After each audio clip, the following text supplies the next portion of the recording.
ఏదో click bait కోసం నేను తమ్నైల్లో గోవా 7 days ట్రిప్ జస్ట్ 11,000 లో అని చెప్పేసి పెట్టలేదన్నమాట.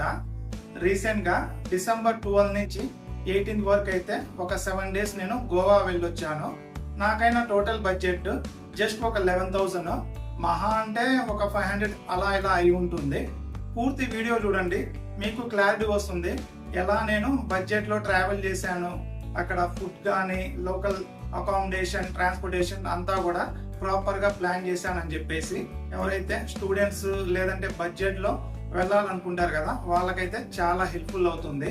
అండ్ చాలా మందికి గోవా వెళ్ళడం అసలు సేఫేనా, ఇన్ కేస్ వెళ్తే ఫ్యామిలీతో వెళ్ళొచ్చా, ఎన్ని డేస్ కావాలి, north Goa, south Goa, Panjim city, ఇలా చాలా ఉన్నాయి. వీటిలో మనం ఖచ్చితంగా చూడాల్సిన ప్లేసెస్ ఏంటి, ఏవి అవాయిడ్ చేయాలి, వీటన్నిటికైతే మీకు ఆన్సర్ అయితే ఈజీగా దొరికేస్తుంది అనమాట ఈ వీడియో కంప్లీట్ గా చూస్తే. అండ్ వీడియోని ఫస్ట్ అయితే లైక్ చేయండి.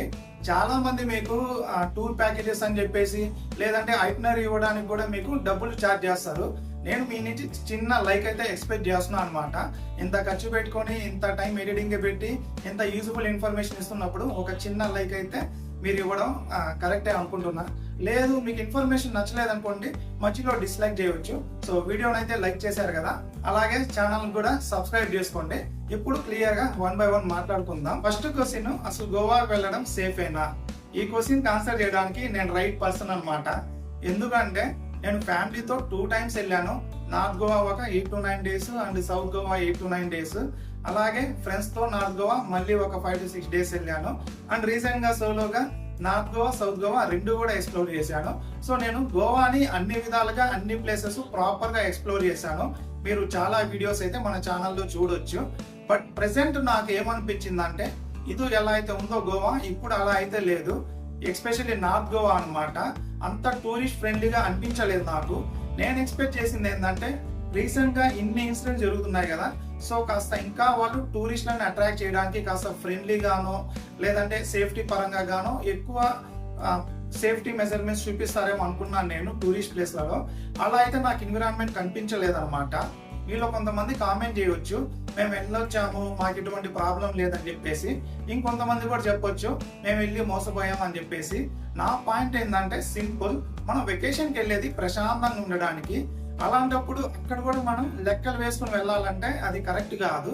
సో ఓవరాల్ గా నార్త్ గోవాలో ఏంటంటే వీళ్ళు కొంతమంది హ్యాపీ ఉండొచ్చు, నేను కూడా ఇంతమంది హ్యాపీగా ఫ్యామిలీతో వెళ్ళొచ్చాను. ప్రెసెంట్ అయితే ప్రతిదీ కూడా మీరు ఫ్రీగా అయితే తిరగలేరు. కాస్త లెక్కలు వేసుకొని ఎక్కడ వెళ్ళాలి, ఎవరితో మాట్లాడాలి, ఇన్ని జాగ్రత్తలు ఫాలో అయితేనే మీకు నార్త్ గోవా బాగుంటుంది. బ్లైండ్ గా వెళ్తే ఎక్కడో ఒక దగ్గర అయితే దెబ్బతింటారు. అండ్ సెకండ్ థింగ్, చాలా మంది మేము తాగాలి పార్టీ కోసం దానికోసమే వెళ్తాం అనుకుంటారు కదా, అలాంటి వాళ్ళు అయితే కంప్లీట్ అవాయిడ్ చేయండి. ఇప్పుడైతే అంత కరెక్ట్ కాదు గోవా. అండ్ సౌత్ గోవా గురించి మాట్లాడుకుంటే, నేను ఇంత ముందు వెళ్ళినప్పుడు ఫ్యామిలీతో ఎలా అయితే క్లీన్ బీచెస్ ప్లెజెంట్ గా అనిపించిందో, రీసెంట్ గా సోలో వెళ్ళినప్పుడు కూడా నాకు అదే ఎక్స్పీరియన్స్ కనిపించింది. సో గోవాకి వెళ్ళాలనుకుంటే నేను సజెస్ట్ చేసేది సింపుల్, నార్త్ గోవాని అవాయిడ్ చేసి సౌత్ గోవాని వెళ్ళండి. ప్రాపర్ గా మీరైతే ఒక బీచ్ వైబ్స్ చూసి పిల్లలతో కానీ హ్యాపీగా ప్లెజెంట్ టైం స్పెండ్ చేసి రావచ్చు అనమాట. పార్టీ లైఫ్ అయితే సోసోగా ఉంటుంది, ఎక్కువ ఉండదు సౌత్ గోవాలో. అండ్ ఇంకోటి, ఏ ప్లేసెస్ మనం అవాయిడ్ చేయాలి, ఇన్ కేస్ మీరు గోవా ట్రిప్ అనేది డిసెంబర్ నుంచి మే వరకు ప్లాన్ చేస్తా ఉంటే ఎటువంటి ఫోర్ట్స్ కూడా వెళ్ళకండి. ఇవన్నీ కూడా ఏంటంటే మీకు నవంబర్ వరకు బాగుంటాయి అనమాట, గ్రీనరీగా అలా. ఇప్పుడు వెళ్తే ఆ చెమటలతో టైం వేస్ట్ అనమాట. మీకు అంతగా మీకు ఫోర్ట్స్ చూడాలనిపిస్తే లోయర్ అగోదా ఫోర్ట్ బాగుంటుంది ఈవినింగ్ టైం కానీ మార్నింగ్ టైం కానీ. సౌత్ గోవాలో అయితే కబోదిరామా ఫోర్ట్ బాగుంటుంది అనమాట. అండ్ ఇంకోటి ఏంటంటే, దూద్ సాగర్ కి ప్లాన్ చేస్తూ ఉంటారు. దూద్ సాగర్ కి మీకు కంప్లీట్ 1 day కావాలి. మన వాళ్ళు మోస్ట్లీ 5 days 4 days ప్లాన్ చేస్తారు. దాంట్లో మీరు 1 day దూద్ సాగర్ కి ఇవ్వడం అనేది రాంగ్ ఆప్షన్. ఎందుకంటే మీకు దూద్ సాగర్ లో వాటర్ ఉండేది ఆగస్టు సెప్టెంబర్ లో ఉంటుంది. ఆ టైంలో మీరు ట్రెక్కింగ్ చేసుకుంటా వెళ్తే నెక్స్ట్ లెవెల్ ఉంటుంది. నేను ఆల్రెడీ వెళ్ళాను, మీరు వీడియోలో చూడొచ్చు ఎంత బాగుంటుంది ఆ ఎక్స్పీరియన్స్ అని చెప్పేసి. అదే మీరు డిసెంబర్ నుంచి వెళ్ళారనుకోండి, అంతేం ఉండదు. అంత ఖర్చు పెట్టుకుని వెళ్ళిన తర్వాత కూడా మీకు వాటర్ అయితే అంత ఉండవు అనమాట. సో ఈ ప్లేసెస్ అయితే అవాయిడ్ చేయండి. నెక్స్ట్ మనం అసలు ఏ ప్లేసెస్ ఎక్స్ప్లోర్ చేయాలి, మినిమం ఎన్ని డేస్ కావాలి గోవా చూడడానికి అని చెప్పేసి మాట్లాడుకుందాం. ఇన్ కేస్ మీ దగ్గర బడ్జెట్ ఉందనుకోండి, ఫ్లైట్ లో వెళ్ళిపోండి, మీకు చాలా టైం సేవ్ అవుతుంది. అటువంటి వాళ్ళకి ఏంటంటే మినిమం ఒక 4 to 5 డేస్ ఉంటే ప్రాపర్ గా ఎక్స్ప్లోర్ చేయవచ్చు. లేదు మా దగ్గర బడ్జెట్ ప్రాబ్లం అనుకుంటే ట్రైన్స్ ఉన్నాయి మనకి. హైదరాబాద్, విజయవాడ, తిరుపతి నుంచి డైరెక్ట్ గోవాకి అయితే ట్రైన్స్ ఉన్నాయన్నమాట. అలాంటప్పుడు మీరు స్లీపర్ క్లాస్ లో వెళ్ళారనుకోండి 400 నుంచి 500 రూపీస్ పడుతుంది. నేను కూడా హైదరాబాద్ నుంచి ఈసారి అయితే స్లీపర్ క్లాస్ లో వెళ్ళాను. 450 రూపీస్ ఎంతో పడింది. మార్నింగ్ 10 కి స్టార్ట్ అయితే నెక్స్ట్ డే మార్నింగ్ 4 కి రీచ్ అయ్యాను గోవాకి. సో ఇలా బడ్జెట్ లో అయితే మనం గోవాకి వెళ్ళొచ్చు. కాకపోతే మీ దగ్గర ట్రావెలింగ్ కి అడిషనల్ 2 డేస్ ఉండాలి. సో ఓవరాల్ గా ఏంటంటే ఫ్లైట్ లో వెళ్ళే వాళ్ళకి మినిమం ఒక 4 to 5 డేస్ ఉండాలి. ట్రైన్ ఇలా వెళ్ళే వాళ్ళకైతే మినిమం 6 to 7 డేస్ ఉండాలి. నెక్స్ట్ ఏ ప్లేసెస్ మనం కంపల్సరీగా విజిట్ చేయాలి అని చెప్పేసి క్లియర్ గా మాట్లాడుకుందాం. ఇదే ఛాలెంజింగ్ టాస్క్. నేను చెప్పేది ఏంటంటే మన వాళ్ళు చాలా మంది మీరు చూసారంటే నార్త్ గోవా వెళ్తారు, ఒక 3 డేస్ ఉంటారు. సౌత్ గోవా వెళ్తారు, ఒక 1 డే ఎక్స్ప్లోర్ చేసుకొని వచ్చేస్తారు. కొంతమంది అయితే అసలు సౌత్ గోవా జోలికి కూడా వెళ్ళరు అనమాట. అందరిలాగా మీరు బ్లైండ్ గా ఆ బాగా బీచ్, కలంగూట్ బీచ్, క్యాండోలియం బీచ్ ఇలాంటివి చూసేసి సౌత్ గోవా ఒక 1 డే వెళ్ళేసి వస్తే డిసప్పాయింట్ అవుతారనమాట. ఇప్పుడు మనం క్లియర్ గా మాట్లాడుకుందాం ఎలాగా ఈ సౌత్ గోవా ఎక్కువ విజిట్ చేయాలి, నార్త్ గోవా జస్ట్ ఒక 1-2 డేస్ ఎలా ఎక్స్ప్లోర్ చేయాలని చెప్పేసి. ఫస్ట్ నార్త్ గోవా గురించి మాట్లాడుకుందాం. ఫస్ట్ హోటల్స్ గురించి మాట్లాడుకుంటే హోటల్స్ బుక్ చేయకండి మీరు. ఎయిర్బిఎన్బి లో హోమ్ స్టేస్ ఉంటాయి, అది బెస్ట్ అన్నమాట. కాస్త ప్రైసెస్ ఎక్కువ ఉన్న ఫెసిలిటీస్ ఎక్కువ ఉంటాయి. లైక్ స్విమ్మింగ్ పూల్ కానీ, మీకు హాల్ ఉంటుంది, కిచెన్ ఉంటుంది, మన ఇల్లులా ఉంటుంది అనమాట. మీకు కుక్ చేసుకోవచ్చు, వాషింగ్ మెషిన్, ఫ్రిడ్జ్ అన్నీ ఉంటాయి. పిల్లలతో వెళ్ళినప్పుడు మంచి యూజ్ఫుల్ చేసుకోవచ్చు కిచెన్ ని. మీకు ఫుడ్ తెలుసు కదా, బయట చాలా ప్రైసెస్ ఎక్కువ ఉంటుంది. సో మీకు హోటల్ ప్రైస్ ఎక్కువ ఉన్నా ఈ ఫుడ్ బయట తినకుండా మనం అట్లీస్ట్ ఒక 1 టైం అలా కుక్ చేసుకుంటే ఆ బడ్జెట్ ని ఇక్కడ సేవ్ చేయవచ్చు. సో ఫ్యామిలీస్ ఎస్పెషల్లీ పిల్లలు ఉన్న వాళ్ళు ఎయిర్బిఎన్బి యాప్ లో వెళ్ళండి, రేటింగ్స్ చూడండి. మీరు అలా అయితే హోటల్ బుక్ చేసుకోండి. ఏ లొకేషన్ లో బుక్ చేసుకోవాలి, సియోలియం ఏరియాలో బుక్ చేసుకోండి. అక్కడైతే కాస్త ప్రైసెస్ తక్కువ ఉంటుంది, కాస్త కామ్ గా ఉంటుంది, ఫుల్ గ్రీనరీ ఉంటుంది. అండ్ ఈ ఏరియా వచ్చేసి మీకు క్లీన్ బీచెస్ ఉన్నాయి కదా, అశ్వం బీచ్, మాంద్రామ్ బీచ్, ఇటు వెళ్ళడానికి అండ్ ఇటు సైడ్ నైట్ టైం పార్టీస్ వెళ్ళడానికి లైక్ అంజునా, బాగా వీటికి మధ్యలో ఉంటుందన్నమాట. రెండు కూడా కవర్ చేయడానికి మీకు ఈ లొకేషన్ అనేది కరెక్ట్ పాయింట్. బ్యాచిలర్స్ వచ్చేసి మీకు అంజునా దగ్గర చాలా బడ్జెట్ హాస్టల్స్ ఉంటాయి. నేను కూడా స్టే చేసింది హాస్టల్లోనే. నాకు పర్ డే 480 రూపీస్ 500 పడింది అనమాట. హాస్టల్ నేమ్ డిస్ప్లే చేస్తాను నేను, మ్యాట్ ప్యాకర్స్ అనుకుంటా. సో మీకు ఇంకా చాలా ఆప్షన్స్ ఉంటాయి బడ్జెట్ లో స్టే చేయడానికి అంజునా ఏరియాలో. సో ఇలా అయితే మీరు హాస్టల్ ని కానీ లేదంటే ఎయిర్బిఎన్బి హోటల్ కానీ బుక్ చేసుకోండి. నెక్స్ట్ లోకల్ ట్రాన్స్పోర్టేషన్ గురించి మాట్లాడుకుందాం. మీరు చాలా వీడియోస్ లో చూసుంటారు కదా గోవా టాక్సీ మాఫియా అని చెప్పేసి. అది కరెక్టే. మన వాళ్ళు ఏంటంటే చాలా మంది అక్కడికి వెళ్ళి ఒక ప్లేస్ నుంచి ఇంకో ప్లేస్ వెళ్ళడానికి ట్యాక్సీలు బుక్ చేసుకుంటారు, చాలా ఎక్కువ ప్రైజెస్ తీసుకుంటారు. అండ్ వాళ్ళ బిహేవియర్ కూడా అంత కరెక్ట్ గా ఉంటదన్నమాట. అందరిది కాదు, బట్ 90% అలానే ఉంటారు.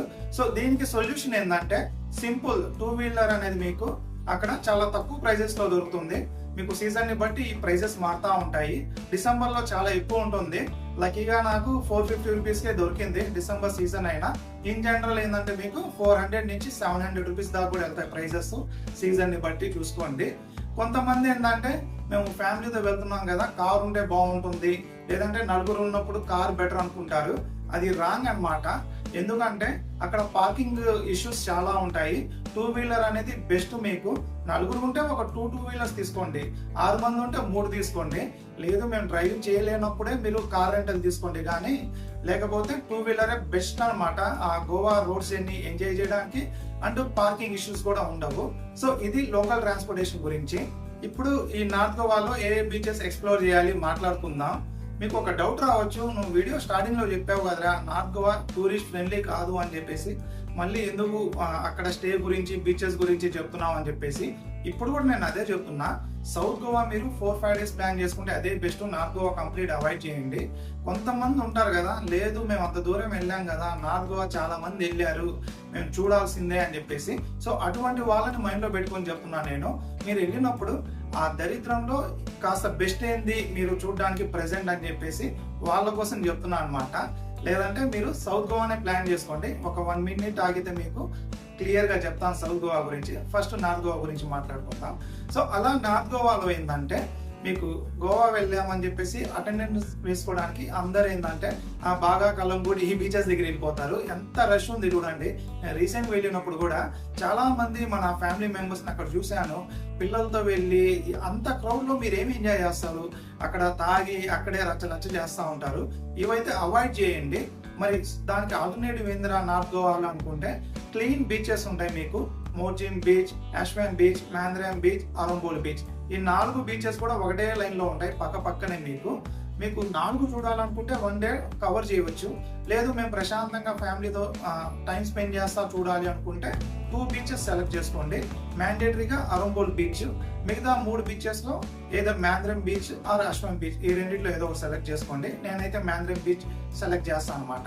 సో ఇలా ఫస్ట్ డే అయితే ఈ 4 బీచెస్ ట్రై చేయండి ఎక్స్ప్లోర్ చేయడానికి. ఇవి కాకుండా బాగా కలంగూట్ కాకుండా, అది ఫస్ట్ డే గురించి. సెకండ్ డే ఏంటంటే నా సజెషన్ ఏంటంటే మార్నింగ్ లేచి మీ హోటల్లో కానీ హాస్టల్లో కానీ స్విమ్మింగ్ పూల్ ఉందనుకోండి, హ్యాపీగా చిల్లా ఉండి అక్కడ అంతంత పే చేస్తున్నాం కదా హోటల్కి, పిల్లలతో వీళ్ళతో బాగుంటుంది. మీరు బ్యాచిలర్స్కి వెళ్ళినా కూడా, లేదురా మేము వచ్చింది ప్లేసెస్ తిరగడానికి, ఇలా రిలాక్స్ అవ్వడానికి కాదు, మాకు ప్లేసెస్ చెప్పు అంటే, అలాంటి వాళ్ళు ఏం చేస్తారంటే రేస్ మాగోస్ ఫోర్ట్కి వెళ్ళండి. బాగుంటుంది ఫోర్ట్ అంతా కూడా. అక్కడి నుంచి ఆ బీచ్ వ్యూ కూడా బాగుంటుంది అనమాట. కాకపోతే కాస్త ఎండ ఉంటుంది, ఉక్కగా ఉంటుంది. సో అది చూడండి. ఆ తర్వాత అక్కడి నుంచి క్యాండోలియం బీచ్కి వెళ్ళండి. ఈ క్యాండోలియం బీచ్ నేను లాస్ట్ టైం వెళ్ళినప్పుడు చాలా బ్యూటిఫుల్ గా ఉంది. రీసెంట్ గా వెళ్తే దరిద్రంగా అనిపించింది అనమాట. కాకపోతే ఉన్న ఆ బాగా కలంగూట్తో కంపేర్ చేసుకుంటే అది కాస్త బెటర్ అనిపించింది. సో అలా ఆ బీచ్కి వెళ్ళండి. లేదు ఇందా చెప్పినట్టు మీరు హ్యాపీగా హాస్టల్లో లేదంటే హోటల్లో స్విమ్మింగ్ పూల్లో రిలాక్స్ అయ్యారనుకోండి, లంచ్ చేసుకొని ఇప్పుడు నేను చెప్పే ప్లేసెస్ అయితే ఎక్స్ప్లోర్ చేయండి. ఈవినింగ్ 4కి అలా మీరు అంజునా బీచ్ దగ్గరికి వెళ్ళండి. సన్సెట్ కి బెస్ట్ ప్లేస్ అన్నమాట. ఇక్కడ ఆ అలలు కూడా మన కాళ్ళకి తగులుతూ ఉంటాయి నడిచేటప్పుడు, చాలా బాగుంటుంది. కపుల్కి కానీ అక్కడ కూర్చొని హ్యాపీగా రిలాక్స్ అవుతా బీచ్ వ్యూని, సన్సెట్ ని ఎంజాయ్ చేస్తూ తినడానికి రెస్టారెంట్స్ కూడా బాగుంటాయి, బీచ్ షాక్స్. సో అలా 6:30 వరకు అంజునా బీచ్ దగ్గర రిలాక్స్ అయ్యి అక్కడి నుంచి బాగా బీచ్కి వెళ్ళండి. బాగా బీచ్ ఏంటంటే డే అంతా కూడా దరిద్రంగా ఉంటుంది. నైట్ టైం ఏంటంటే ఆ బీచ్ షాక్స్ అన్ని కూడా బాగా డెకరేట్ అయ్యి నెక్స్ట్ లెవెల్ ఉంటాయి. గోవా మొత్తం మీద కూడా మీకు నైట్ టైం చాలా బ్యూటిఫుల్ గా ఉండే బీచ్ ఏంటంటే బాగా బీచే అనమాట. సో అక్కడ ఏదో ఒక బీచ్ షాక్ తీసుకొని ఆర్డర్ చేసుకుని అక్కడ మ్యూజిక్ అంతా బాగానే ఉంటుంది. అక్కడ మనం ఏంటంటే వాళ్ళ జోలికి వెళ్లకుండా కాస్త అలర్ట్ గా ఉండి టైం స్పెండ్ చేయవచ్చు. లేదు వాళ్ళతో మనం గొడవలు పడితే మనకే ఇబ్బంది. సో అలా నైట్ 10 వరకు అక్కడ ఎంజాయ్ చేయండి. ఆ బాగా బీచ్ నుంచి 10కి మీరు బయటికి రాగానే ఆ టీటోస్ లైన్ లో గందరగోళంగా ఉంటుంది. మంచి మంచి మ్యూజిక్ పెట్టి బాగా అట్రాక్ట్ చేస్తూ ఉంటారు. ఇక్కడే అనమాట బ్యాచిలర్స్ మోసపోయేది. సో ఆ లైన్ జోలికి వెళ్ళకండి, అది పెద్ద మోసం. మీరు కళ్ళతో చూసేది వేరు, అక్కడ లోపల జరిగేది వేరు. సో నా సజెషన్ ఏంటంటే అది అవాయిడ్ చేసి జస్ట్ ఆ బాగా బీచ్ దగ్గర ఎంజాయ్ చేసి హ్యాపీగా హాస్టల్కో లేదంటే మీ హోటల్కి వెళ్ళి రిలాక్స్ చేయండి. థర్డ్ డే ఏంటంటే మార్నింగ్ రిలాక్స్ గా లేచి ఇప్పుడు సౌత్ గోవాలో ఉన్న ప్యాలడోం బీచ్ కి వెళ్దాం. మనం నార్త్ గోవాలో ఉండే బీచ్ ని బట్టి ఇది అప్రాక్సిమేట్లీ 70 to 90 కిలోమీటర్స్ ఉంటుంది. మీరు బైక్ లో వెళ్ళినా కార్ లో వెళ్ళినా 2 నుంచి 2.5 అవర్ టైం మినిమం పడుతుంది అనమాట. వన్స్ మనం ప్యాలడోం బీచ్ దగ్గర రీచ్ అయిపోయి చెకింగ్ చేసి, ఇక్కడ ఏంటంటే మీకు సౌత్ గోవాలో హాస్టల్స్ తక్కువ ఉంటాయి. నేను స్టే చేసింది ఊపర్స్ party hostel. Per day 600 to 650 rupees ఎంతో పడింది. ఒక 3 days స్టే చేశాను నేను. మీకు హోటల్స్ అయితే చాలా ఉంటాయి, బీచ్ వ్యూ కాటేజెస్ కూడా ఉంటాయి అనమాట. అగోడా, booking.com లేదంటే Airbnb లో చూసి బుక్ చేసుకోండి. సో వన్స్ చెకింగ్ చేసిన తర్వాత ఏదో ఒకటి తినేసి, ఫుడ్ గురించి నేను మళ్ళీ లాస్ట్ లో మాట్లాడతాను. సో ఏదో ఒకటి తినేసి తర్వాత ఏంటంటే ప్యాలడోం బీచ్ లో వెళ్ళండి. ఈ బీచ్ లో ఏంటంటే మీకు కాస్త సౌత్ గోవాలో హ్యాపెనింగ్ బీచెస్ లో ఇది ఒక మెయిన్ బీచ్ అనమాట. బాగానే ఉంటుంది. ఇక్కడ కయాకింగ్ కి బెస్ట్ ప్లేస్ ఇది. అలలు ఎక్కువ ఉండవు కాబట్టి హ్యాపీగా కయాకింగ్ చేయవచ్చు మీరు. ఇక్కడ 300 రూపీస్ నుంచి 500 రూపీస్ వీళ్ళు సీజన్ ని బట్టి ఛార్జ్ చేస్తారు. ఒక 1 అవర్ అలా ఇస్తారనమాట. అలా కయాకింగ్ అయితే మస్ట్ అండ్ షుడ్ గా ట్రై చేయండి ఇక్కడ. సో అలా ఈ బీచ్ దగ్గర రిలాక్స్ అయ్యి ఆ తర్వాత ఏంటంటే ప్యాట్నం బీచ్కి వెళ్ళండి. ప్యాలడోం బీచ్ నుంచి ఒక 1.5 కిలోమీటర్ ఉంటుంది పక్కనే. చాలా మంది మన వాళ్ళు వెళ్ళరనమాట, కానీ బ్యూటిఫుల్ గా ఉంటుంది ఇక్కడ. ఆ సన్సెట్ కానీ తక్కువ క్రౌడ్ ఉంటుంది. అండ్ క్యాండిల్ లైట్ డిన్నర్ చేయాలనుకున్నా కూడా ఇది బెస్ట్ ప్లేస్ అనమాట. తక్కువ క్రౌడ్ తో బాగుంటుంది. అలా ప్యాట్నం బీచ్ దగ్గర కాస్త సన్సెట్ తర్వాత కూడా టైం స్పెండ్ చేసి మీరు హోటల్కి వెళ్ళిపోయి రిలాక్స్ అయిపోండి. ఇది థర్డ్ డే గురించి. ఫోర్త్ డే ఏంటంటే ఎర్లీ మార్నింగ్ 6:30, 7 ఆ టైంలో ప్యాలలోం బీచ్ లోకి వెళ్ళండి. ఇక్కడ ఏంటంటే మీకు బటర్ఫ్లై బీచ్కి వెళ్ళడానికి బోట్ రైడ్స్ ఉంటాయి. అఫ్ కోర్స్ ఇవి డే టైం అంతా కూడా ఉంటాయి, కాకపోతే మార్నింగ్ టైం అనేది బెస్ట్ టైము. ఎందుకంటే మీకు ఈ బటర్ఫ్లై బీచ్కి వెళ్తారు కదా, ఆన్ ది వే మీకు బీచ్లో డాల్ఫిన్స్ చూడడానికి మంచి టైం అనమాట, మార్నింగ్ టైము. అందుకు నేను మార్నింగ్ సజెస్ట్ చేస్తున్నాను. సో వీళ్ళు ఏంటంటే ఒక 5,000 రూపీస్ తీసుకుంటారు సపరేట్ మీకు వరకు బోట్ తీసుకొని మీ ఫ్యామిలీ మెంబర్స్ని బటర్ఫ్లై బీచ్ వరకు వెళ్ళి ఆ డాల్ఫిన్స్ చూపించి అక్కడ ఒక హాఫ్ అన్ అవర్ టైం ఇస్తారనమాట, రిటర్న్ తీసుకొస్తారు. లేదు మాకు అది ఎక్కువ బడ్జెట్ అనుకుంటే మీరు పర్ హెడ్ కూడా పే చేసి వెళ్ళొచ్చు అనమాట. ఒక 800 రూపీస్ అలా తీసుకుంటారు. ఇవన్నీ కూడా మీరు బార్గెన్ చేసుకుంటే వాళ్ళు కాస్త తగ్గిస్తారు. లేదు మీరు హాస్టల్లో స్టే చేస్తున్నారు అనుకోండి, మీరు రిసెప్షన్ అడగండి, వాళ్ళైతే 750 రూపీస్కే ఇస్తారు. అండ్ ఎక్స్పీరియన్స్ కూడా వాళ్ళతో వెళ్తే బాగుంటుంది. సో అలా మార్నింగ్ అయితే మీరు ఒక 1.5 అవర్ టైం పడుతుంది ఇది మొత్తం కంప్లీట్ చేసుకొని మీరు హాస్టల్ రూమ్కి రిటర్న్ అయ్యేసరికి. సో బ్రేక్ఫాస్ట్ చేసుకొని కాస్త రిలాక్స్ అయ్యి కాసేపటి తర్వాత ఏంటంటే కోలా బీచ్కి వెళ్ళండి. ఒక 10 కిలోమీటర్స్ ఉంటుంది ప్యాలలోం బీచ్ నుంచి కోలా బీచ్కి. ఇక్కడ ఏంటంటే కాస్త స్టార్టింగ్లోనే రోడ్ అంతా కూడా ఆఫ్ రోడ్ ఉంటుంది. అంత సేఫ్ అయినా వెళ్ళడము, ఇది అడవిలోలాగా ఉందే అనిపిస్తుంది. హ్యాపీగా వెళ్ళొచ్చు, సేఫ్ అనమాట. మీకు కాస్త ముందుకు వెళ్ళిన తర్వాత అక్కడ స్టెప్స్ ఉంటాయి. ఇక్కడ మనం స్టెప్స్ దిగి కిందకి వెళ్తే బీచ్ వస్తుంది. చూస్తున్నారు కదా, చాలా బ్యూటిఫుల్ గా ఉంటుంది. ఈ స్టోన్స్ అంతా కూడా ఇక్కడ మీరు కయాకింగ్ కూడా చేయవచ్చు. One of the favourite spot చాలా మందికి కోలా బీచ్. ఇది కయాకింగ్ చేయడానికి ఓవరాల్ గా బీచ్ అంతా కూడా చాలా బాగుంటుంది. సో ఇది చూసుకొని అక్కడి నుంచి ఇంకాస్త ముందుకు వెళ్తే మీరు కబోదిరామా బీచ్ వస్తుంది. ఒక 12 కిలోమీటర్స్ ఎంతో ఉంటుంది అక్కడి నుంచి. సో ఈ కబోదిరామా దగ్గర కూడా ఏంటంటే ఫస్ట్ పై నుంచే మీకు ఈ ఓపెన్ ప్లేస్ నుంచే కింద బీచ్ విజువల్స్ అన్ని కూడా చాలా బాగుంటాయి. సో ఇవి చూసుకొని రైట్ సైడ్ ఆ ఓపెన్ గ్రౌండ్ లోనే ఇంకాస్త ముందుకు వెళ్ళారనుకోండి ఒక 200 మీటర్స్, అది ఎవరిని అడిగినా చెప్పేస్తారులే. కబోదిరామా బీచ్ కి అంటే కిందకి వెళ్ళడానికి స్టెప్స్ ఉంటాయి. సో అలా కిందకి వెళ్ళండి. ఇది చాలా బాగుంది, క్లీన్ శాండ్ అనమాట. సో ఇలా మీరు ఈ కబోదిరామా బీచ్ ని చూసి ఇక్కడ కూడా మీకు కయాకింగ్ ఉంటుంది. అలా మీరు పైకి వచ్చేస్తే అక్కడి నుంచి ఇంకో 1 కిలోమీటర్ లేదంటే 2 కిలోమీటర్స్ అంతే కబోదిరామా ఫోర్ట్ వస్తుంది. ఈ కబోదిరామా ఫోర్ట్ ఏం చూస్తారని అనుకోకండి, బాగుంటుంది. సో కబోదిరామా ఫోర్ట్ లోపల నుంచి కూడా మీరు మళ్ళీ బీచ్ కి కిందకి దిగొచ్చు. ఇక్కడ కూడా బీచ్ విజువల్స్ అన్ని బాగుంటాయి స్టోన్స్ తో.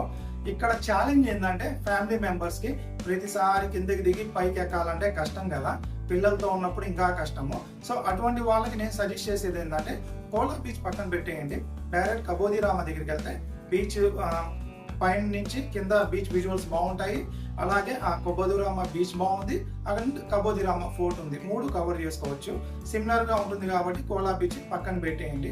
5th డే ఏంటంటే ప్యాలలోం బీచ్ దగ్గర చెక్అవుట్ చేసి కోల్వా బీచ్ దగ్గరికి వెళ్ళండి. ఇది కాస్త లాంగ్ ఉంటుంది, ఒక 40 కిలోమీటర్స్ అలా ఉంటుంది అనమాట ప్యాలలోం బీచ్ నుంచి. కాకపోతే కోల్వా బీచ్ నుంచి మీకు రైల్వే స్టేషన్ లేదంటే ఎయిర్పోర్ట్ అనేది కాస్త దగ్గర ఉంటుంది. సో అలా కోల్వా బీచ్ దగ్గర వెళ్ళిపోండి.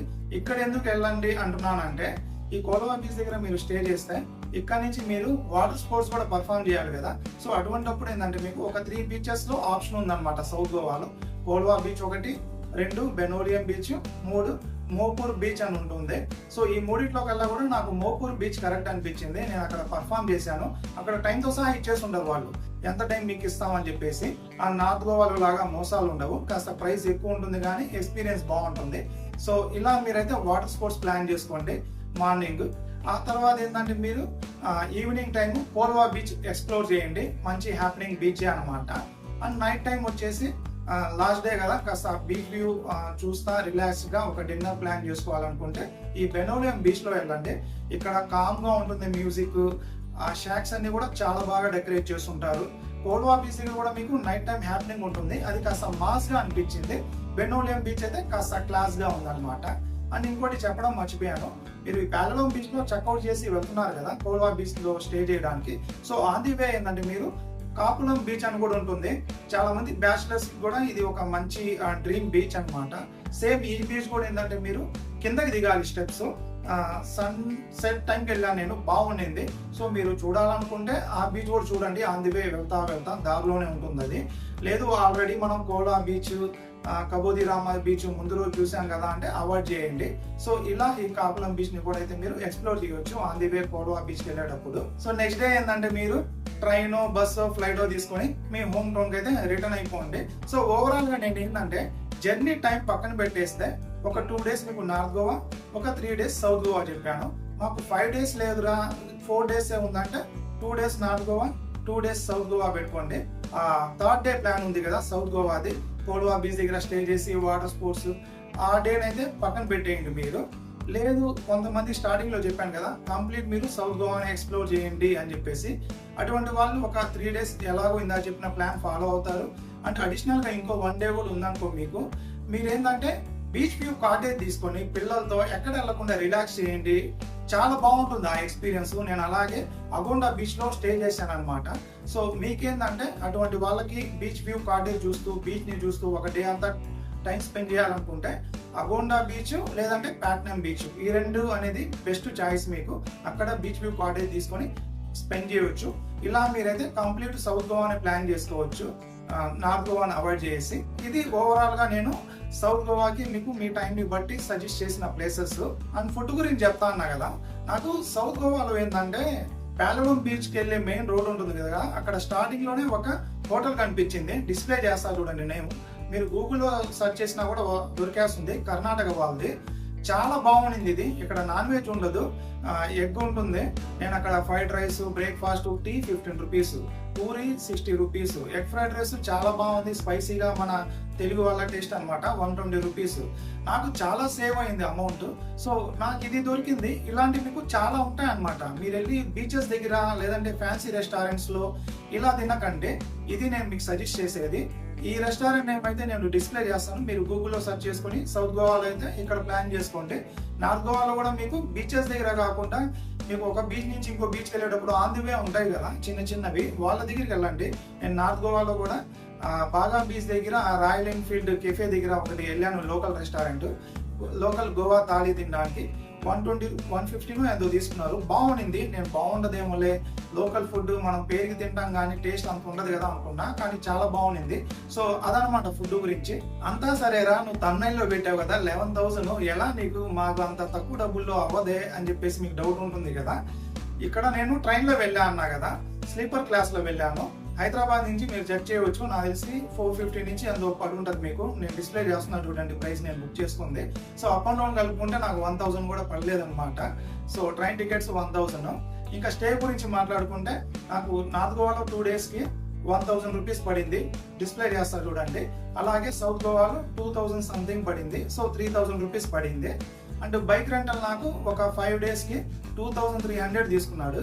అండ్ పెట్రోల్ కి ఒక 1,000, 3,300 పడింది అనమాట. ఆ తర్వాత నాకు ఫుడ్ చాలా తక్కువ పడింది. కొన్ని రోజులు అయితే 500 కూడా పడలేదు, కొన్ని రోజులు ఏంటంటే 600 అలా పడింది. సో ఓవరాల్ గా మీకు ఈ 7 days ట్రైన్ లో కూడా ఫుడ్ కౌంట్ చేయాలి కదా. వెళ్ళేటప్పుడు అయితే నేను ఇంటి నుంచే తీసుకెళ్ళాను, కానీ వచ్చేటప్పుడు అయితే ట్రైన్ లో కూడా మనం ఫుడ్ తినేది కూడా కౌంట్ చేయాలి కదా. ఇవన్నీ మీరు చూడండి, 11,000 కూడా అయి ఉండదు నాకు తెలిసి. మహా అంటే 11,500 లేదంటే మ్యాక్స్ 12,000. సో ఇలా మీరు బడ్జెట్ గా ప్రాపర్ గా ప్లాన్ చేసుకొని ఎక్స్ప్లోర్ చేయవచ్చు అనమాట. నేను సింగిల్ కాబట్టి నాకు బైక్ ఎక్కువ పడింది, మీరు ఇద్దరు వెళ్తే ఇంకా మీరు 10,000 లోనే కంప్లీట్ చేయవచ్చు. సో ఇది ఐ హోప్ నేను కంప్లీట్ ఇన్ఫర్మేషన్ అయితే ప్రెసెంట్ గోవా గురించి అయితే కవర్ చేశాను అనుకుంటున్నా. స్టిల్ మీకు ఏమైనా డౌట్స్ ఉంటే కామెంట్ చేయండి. ఇన్కేస్ ఇన్ఫర్మేషన్ యూస్ఫుల్ అనిపిస్తే డెఫినెట్ గా వీడియోని అయితే లైక్ చేసి అలాగే ఛానల్ అయితే సబ్స్క్రైబ్ చేసుకోండి.